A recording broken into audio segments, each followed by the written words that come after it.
membaca ayat kursi tanpa tahu makna yang terdalam, tanpa kita bisa menerapkan sebuah ayat masuk ke dalam diri kita, maka ayat tersebut tak akan bisa mempengaruhi ataupun tak akan bisa mengusir bangsa setan ataupun bangsa lelembut.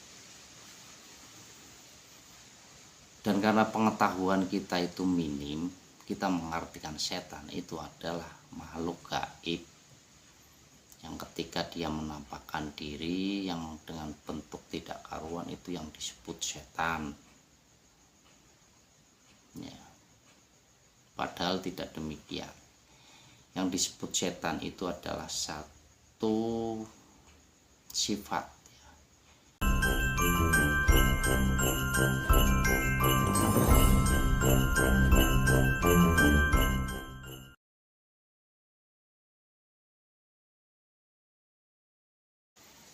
Assalamualaikum warahmatullahi wabarakatuh.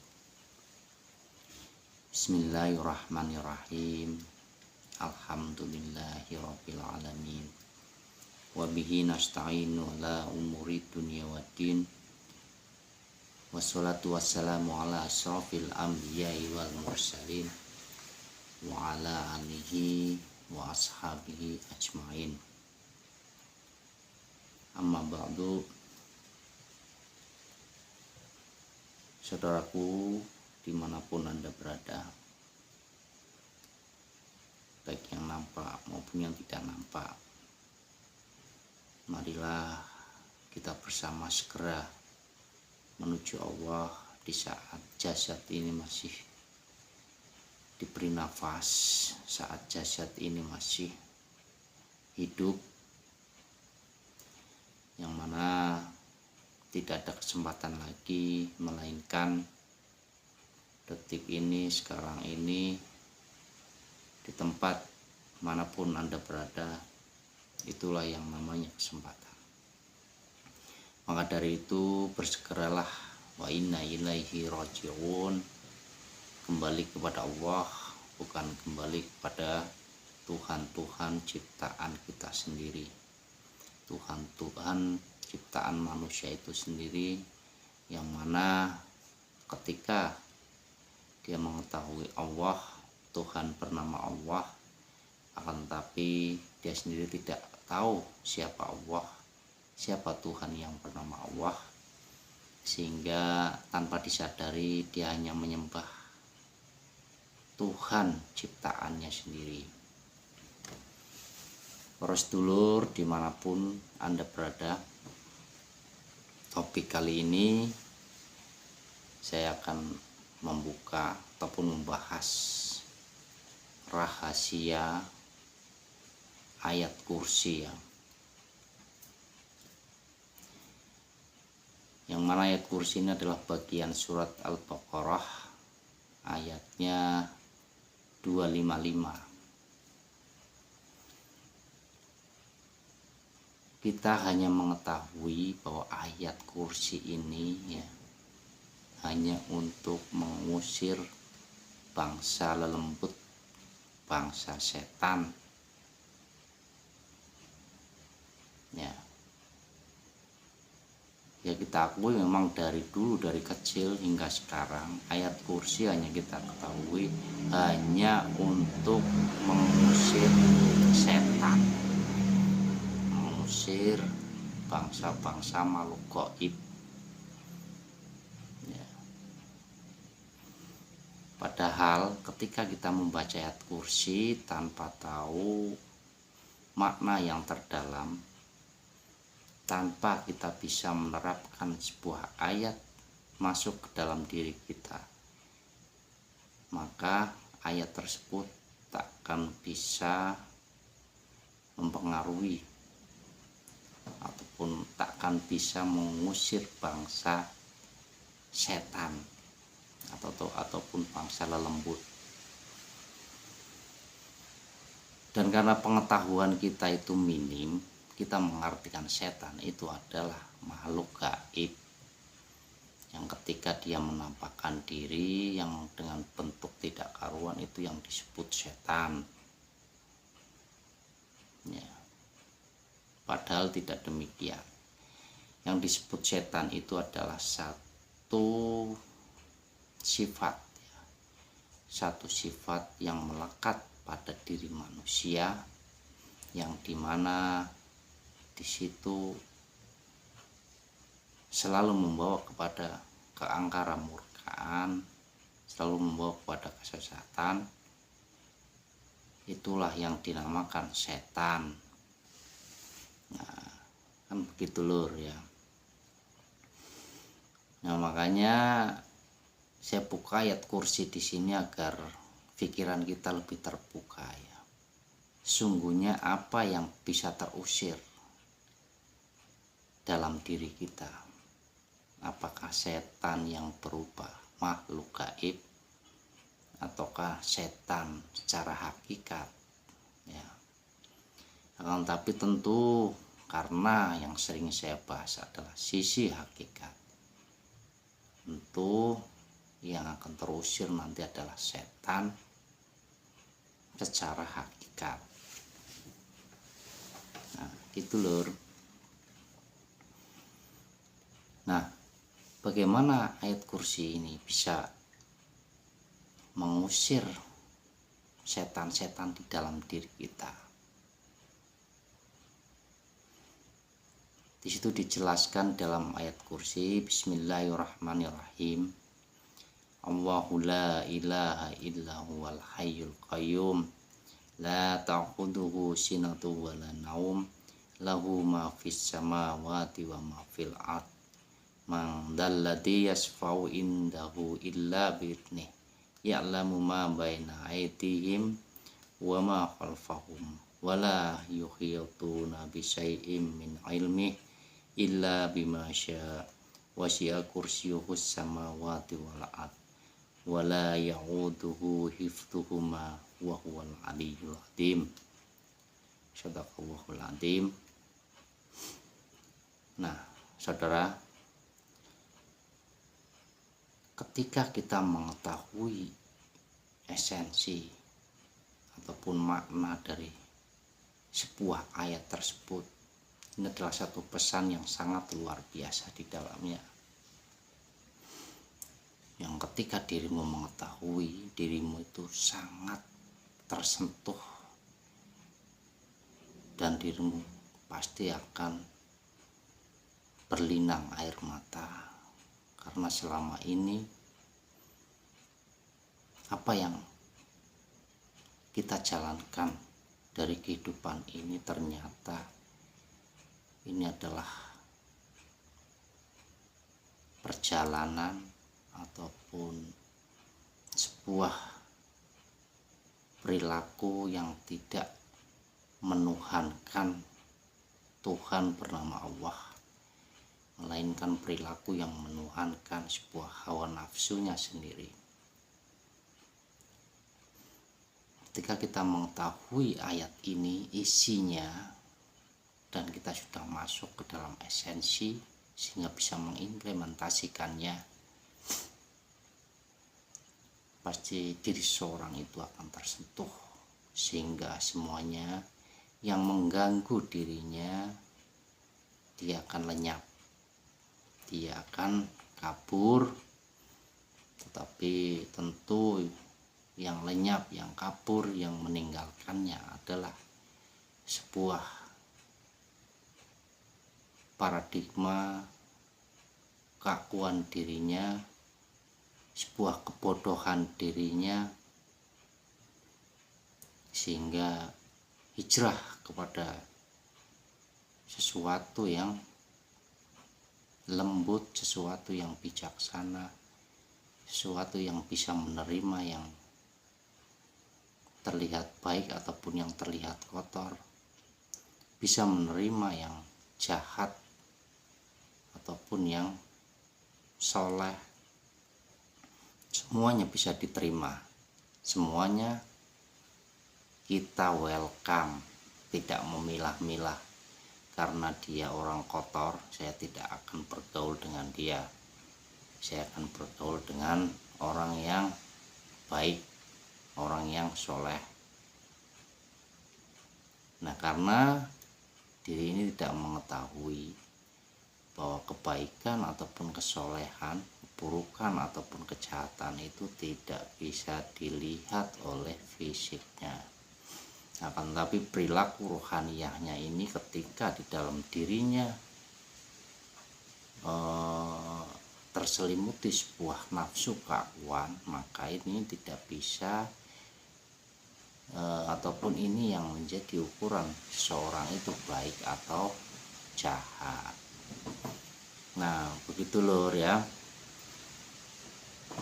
Apa isi ayat kursi ini lur? Nah, Allahu la ilaha illa huwal hayyul qayyum ya. Di sini tidak ada Tuhan yang wajib disembah selain Allah.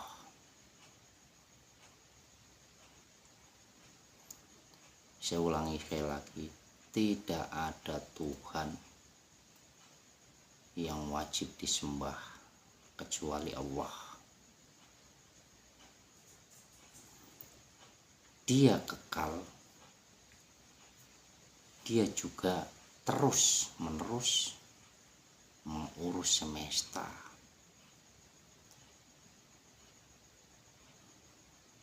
Nah, hal ini jangan berhenti pada sebuah ilmunya saja, akan tapi kita harus pertanyakan ini dalam hati kita, bahwa tiada Tuhan yang wajib disembah kecuali Allah. Kita kembalikan lagi bahwa bahwasanya Allah itu Maha Esa. Allah itu qiyamuhu binafsih, tidak ada perserikatan, tidak ada sekutu lain baginya. Berarti penyembahan ini tidak boleh ataupun tidak bisa menduakan ataupun tidak ada dualitas di dalam dirinya sehingga Allah beranggapan berada di luar, dan beranggapan bahwa dalam diri ini tidak ada Allah. Padahal ketika nafas ini ya berhenti, berpisah dari jasad, kita tidak bisa bergerak dan tidak bisa melakukan aktivitas seperti biasa, alias jasad ini sudah finish, sudah selesai, alias mati. Nah, kalau kita merenung berarti nafas itu adalah satu kehidupan yang tunggal, satu kehidupan yang bisa mewujudkan kebahagiaan di masa kini ya. Saudaraku dimanapun Anda berada, Allahu la ilaha illa huwal hayyul qayyum, la ta'khudhuhu sinatu wala naum ya. Jadi yang tadi saya katakan, dia itu, Allah itu tidak pernah tertidur. Allah tidak pernah tidur, meskipun raga ini tidur, meskipun rambut sampai kaki tertidur semuanya, akan tapi Allah tidak akan pernah tidur. Dan ketika kita merenung bahwa apa sebenarnya yang tidak pernah tertidur dalam diri kita, yaitu nafas ya. Nafas akan selalu menyertai kita kemanapun, apapun aktivitas yang kita kerjakan, nafas selalu bersama kita. Jika kita mau merenung lebih dalam lagi bahwa nafas adalah sang pembawa hidup, maka nafas itu adalah hidup itu sendiri yang punya sifat hayat, yang punya sifat hidup, ialah Allah Subhanahu wa ta'ala. Seperti itu lur ya. Nah terus ini lahu ma fis samawati wa ma fil ardh ya. Lahu ma fis samawati wa ma fil ardh. Jadi yang ada di langit, yang ada di bumi itu terliputi oleh Allah. Nah artinya di dalam diri kita ini juga terliputi yang namanya langit bumi, yang namanya semesta. Itu adalah semua yang ada di dalamnya, termasuk diri kita sebagai manusia.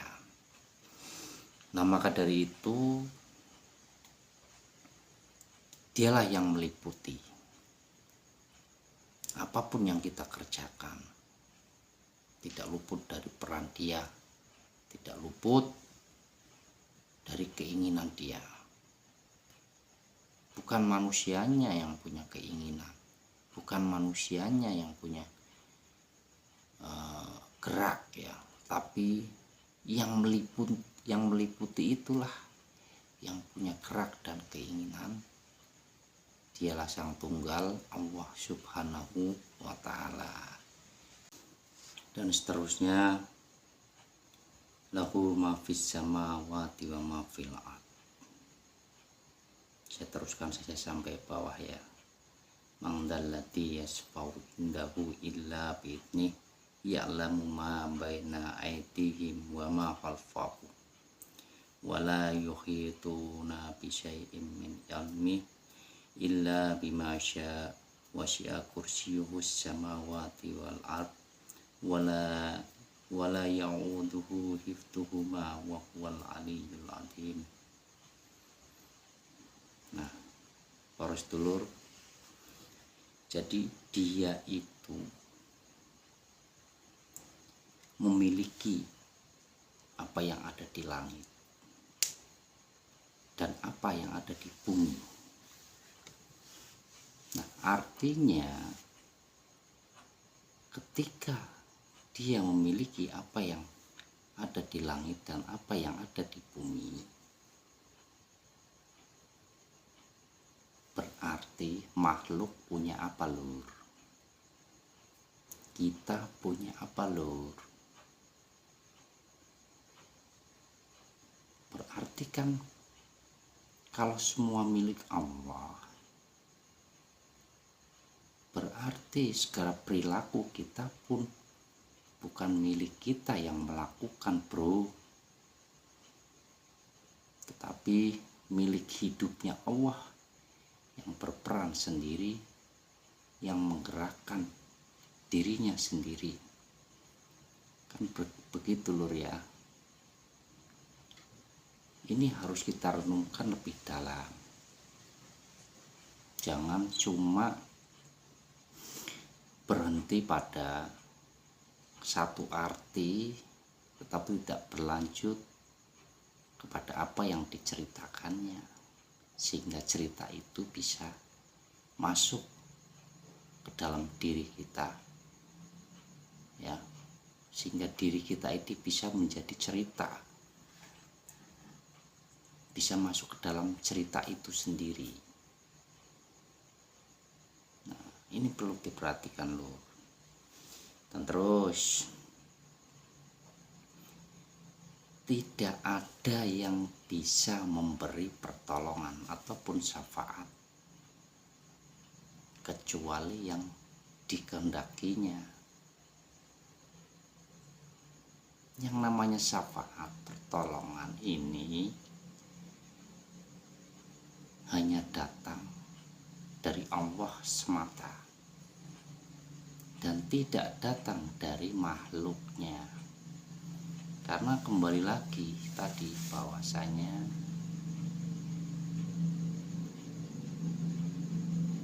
kalau hanya Allah yang wajib disembah, sedangkan Allah itu tunggal, Allah itu yang mempunyai nafsihi, maka makhluk ini nggak hidup dong. Nah, kalau makhluk ini nggak hidup, berarti yang bisa menolong, yang bisa memberikan syafaat siapa bro? Tentunya ya hidup itu sendiri. Nah, hidup itulah yang bernama Allah. Nah, kan seperti itu loh ya, kita harus renungkan dan renungkan, kembalikan dan kembalikan terus menerus ya.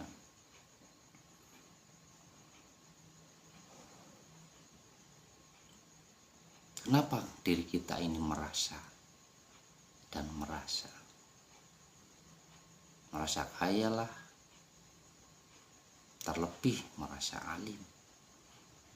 Ini sangat membahayakan bagi diri kita sendiri, bahwasanya apa yang ada di langit dan apa yang ada di bumi itu kepunyaannya,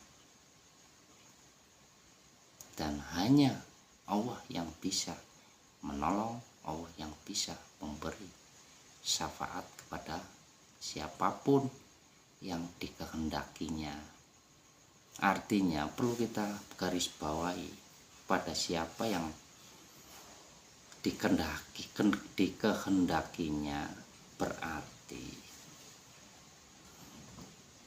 mereka yang mau membuka dirinya untuk Allah, mereka yang mau mencucikan dirinya dalam rangka menuju Allah ya, kan seperti itu loh ya. Karena apa? Allah akan menghendaki kepada mereka yang berkehendak ya. Lawang kita saja tidak punya keniatan untuk menuju Allah, kita saja tidak punya kehendak untuk bisa mengenal Allah, tidak mau mencari ilmunya bagaimana agar bisa liqa bertemu Allah. Lah bagaimana Allah mau menghendaki sedangkan diri kita itu sendiri tidak mengizinkan? Nah, artinya selama diri ini masih tertutupi oleh ego ya, tertutupi oleh keakuan diri kita sendiri, maka Allah tidak akan pernah menghendaki kepada seseorang yang tidak pernah mau memberikan, mengembalikan dirinya kepada diri yang tunggal ya. Tidak mau mengembalikan kepada kehidupan yang tunggal, yang mana kehidupan ini adalah milik Allah.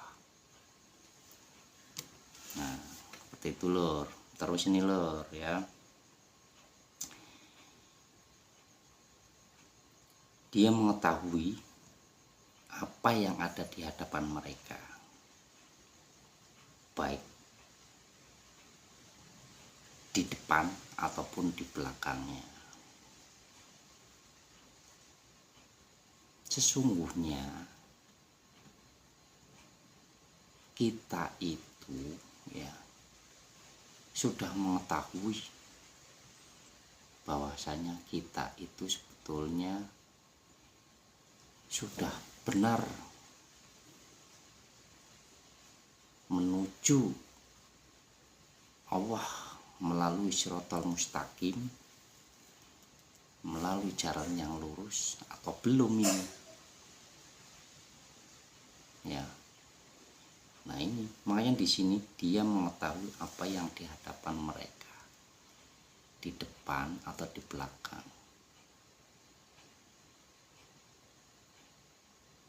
Dia di sini ya, ketika kita mengetahui esensinya dia sendiri, dia di sini adalah Allah itu sendiri.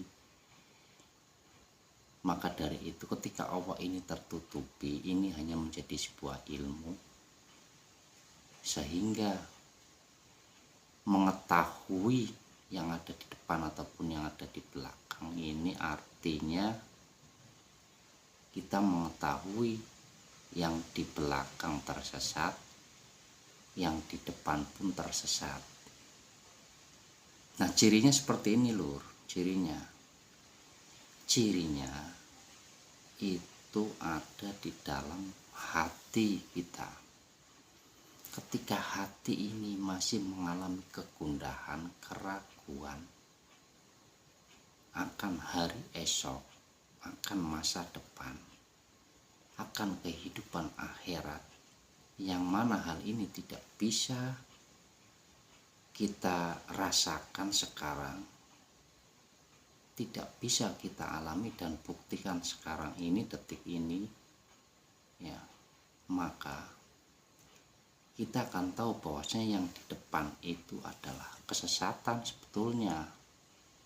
Coba renungkan, kita tahu kan, iya ya, nanti kehidupan akhirat bagaimana? Nanti di alam kubur ditanya mungkar nangkir. Setelah itu masuk ke alam barzah di sana. Nanti ditelanjangi, dan di situ yang namanya matahari itu jaraknya sejengkal, sehingga panas yang sangat tidak karuan. Nah, pikiran ataupun halusinasi akan masa depan ini sebetulnya itu yang menimbulkan diri ini itu, ataupun yang menyebabkan diri ini itu bisa mengetahui bahwa nantinya saya akan bingung di sana.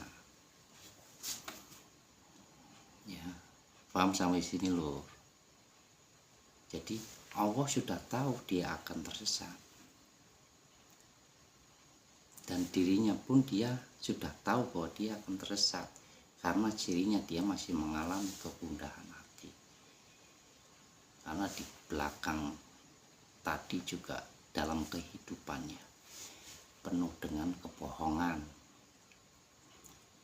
Nah, maka dari itu Allah sudah mengatakan bahwasanya ketika di dunia ini buta, di akhirat akan semakin buta.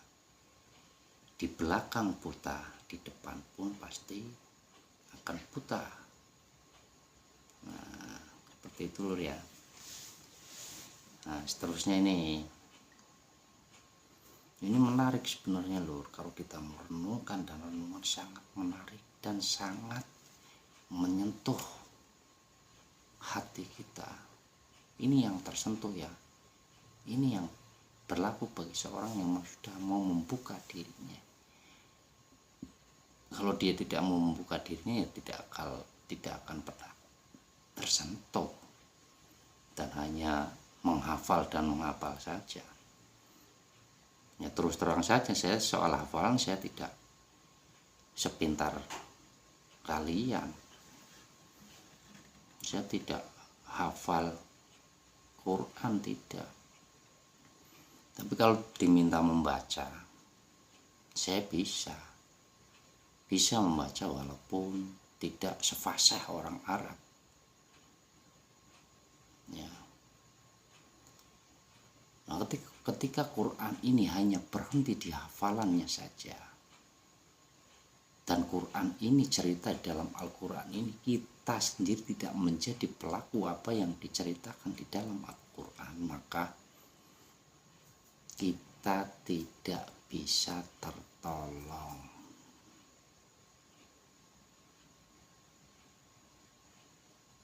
Ya, ini loh, ini perlu kita camkan, ini perlu kita renungkan.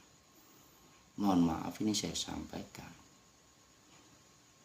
Ya, ketika hafalan ini hanya sampai di mulut saja, ya, dan tidak berlanjut kepada pengetahuan ataupun tidak masuk dalam cerita yang di dalam Al-Quran tidak bisa menjadi pelaku apa yang diceritakan Al-Quran, maka kita akan tersesat. Nah, seperti itu lur. Dan seterusnya di sini lur.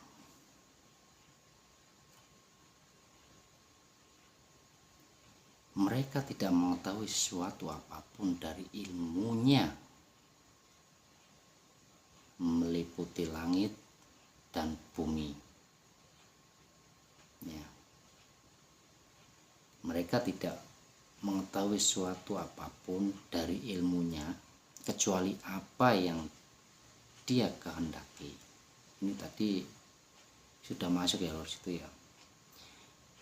Dan selanjutnya ini kursi Allah ini meliputi langit dan bumi, dan dia tidak merasa berat memelihara keduanya. Dialah maha tinggi lagi maha agung. Jadi yang namanya kursi, arsy, Sidratul Muntaha itu adalah puncak kesadarannya manusia, puncak kesadaran tunggal, puncak kesadaran yang hanya murni Allah. Nah, hal ini akan menjadi sebuah penyelamat lur. Jika kita sudah berada di puncak kesadaran ilahiyah, yang dimana di dalam diri kita ini sadar, sesadar-sadarnya bahwa apa yang terlaku, apa yang hidup, apa yang berkeinginan, kodrat irodat, itu hanya Allah yang berperan di dalamnya. Ini namanya kita sedang berada di puncak kesadaran. Dan ini nanti akan menjadi penyelamat kita. Ya, kan demikian loh.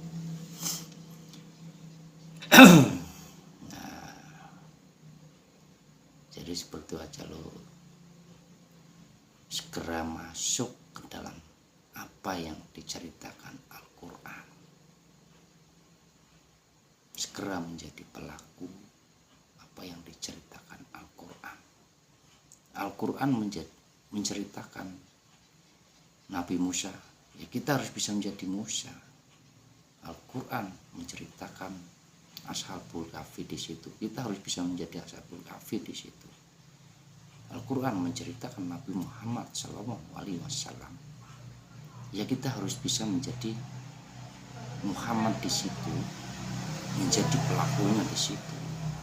Karena apa yang diceritakan, apa yang dicontohkan beliau para kekasih Allah itu adalah untuk menteladani agar manusia bisa menjadi seperti apa yang telah para kekasih Allah ini alami,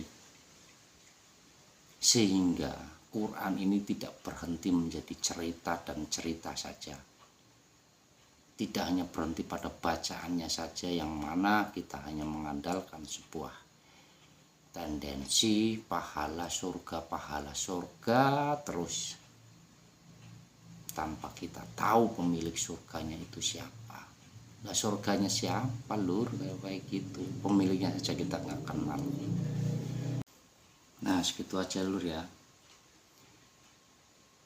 Ketika kita sudah bisa menerapkan, ya kita sudah bisa menjadi pelaku apa yang telah diceritakan Al-Quran, maka setan itu pasti terusir lur ya. Setan itu pasti pergi bro.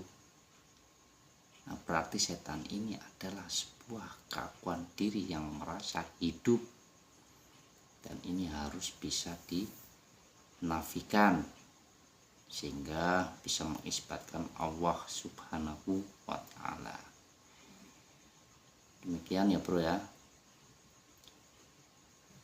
Semoga bisa menjadi bahan pembuka agar agar kita selalu bisa merenung dan merenungi hidup ini, sehingga kita bisa mengembalikan diri kepada yang esa, Allah Subhanahu wa Ta'ala.